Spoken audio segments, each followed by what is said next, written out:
একজন বৃদ্ধ ছিল যার ৪ জন ছেলে ছিল। বৃদ্ধ ছিল খুবই গরিব, কিন্তু সে ছিল খুবই বুদ্ধিমান এবং তিনি চাইছিলেন যে তার পুত্ররা সবকিছু খুব দ্রুত বিচার করতে না শিখুক। সুতরাং তিনি তাদের প্রত্যেককে পালাক্রমে একটা পরীক্ষার জন্য পাঠালেন। বহু দূরে একটি নাশপাতি গাছ দেখার জন্য এবং অনুসন্ধান করার জন্য এই ৪ জনকে পাঠানো হলো। ১ম ছেলেটি গেল শীতকালে, আর ২য় ছেলেটি গেল বসন্তকালে, ৩য় ছেলেটি গেল গ্রীষ্মকালে, আর সবচেয়ে ছোট পুত্র সে গেল শরৎকালে।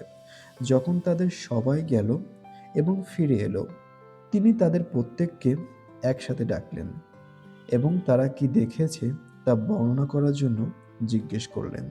১ম ছেলেটি বলল যে গাছটি ছিল কুৎসিত, কুজোর এবং একদম পাকানো। আর ২য় ছেলেটি বলল যে না, এটি সবুজ কুঁড়িতে ঢাকা ছিল এবং প্রতিশ্রুতিময় ছিল।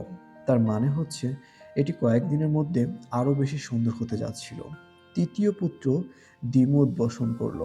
সে বলল যে এটি ফুলে ভরা ছিল আর এটার সুবাস এত বেশি মিষ্টি ছিল যে একদম মানে বলার মতো না। আর দেখতে অনেক সুন্দর ছিল। আর সর্বশেষ পুত্র তাদের সবার সাথে দ্বিমত পোষণ করল।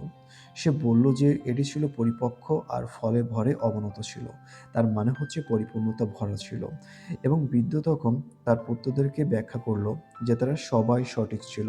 কারণ তাদের প্রত্যেকে গাছটির জীবনে একটা মাত্র ঋতু দেখেছিল।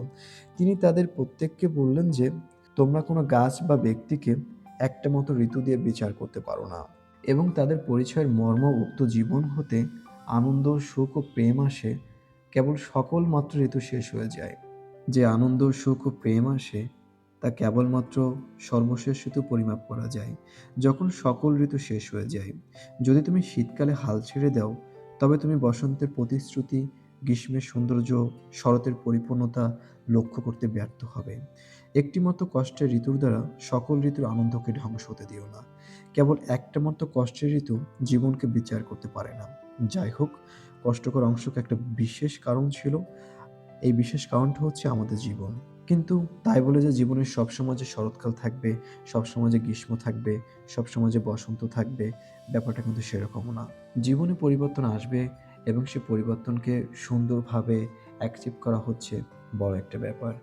একটা কথা মনে রাখবেন, বছরে ১২ টা মাস আসে যায়। এই বছরে ১২ টা মাস কিন্তু কারো ভালো যায় না। আবার বছরে ১২ টা মাসে কিন্তু কারো খারাপ যায় না। তো আজকের মতো এই পর্যন্ত। সবাই ভালো থাকবেন, সুস্থ থাকবেন। আর ভালো রাখবেন আপনার প্রিয়জনদেরকে। ধন্যবাদ সবাইকে।